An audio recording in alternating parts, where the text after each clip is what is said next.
It's late at night, and you find yourself staring at an unfinished task.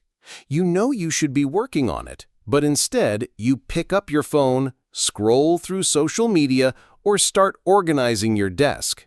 You tell yourself, just one more video, one last snack, then I'll start. But hours vanish. The deadline creeps closer. Sound familiar? Welcome to the vicious cycle of procrastination.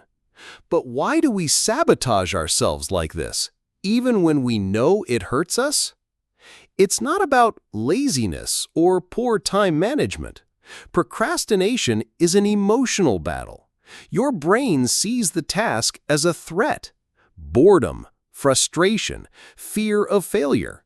So it runs to distractions, to temporary comfort.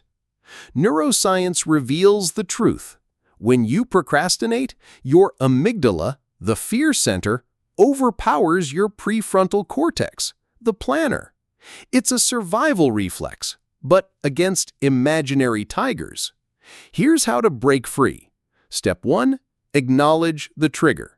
Next time you avoid work, ask, what am I feeling right now? Is it overwhelm?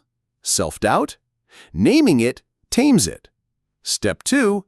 The 5-minute rule. Tell yourself, I'll do just 5 minutes. Starting is the hardest part. Once you begin, momentum takes over. Step 3. Rewire your rewards. After those 5 minutes, give yourself a micro-reward, a dance break, a victory sip of coffee. Train your brain to link effort with joy. This isn't magic. It's brain hacking. You're not broken, you're human. And now you're equipped. Subscribe and turn on notifications.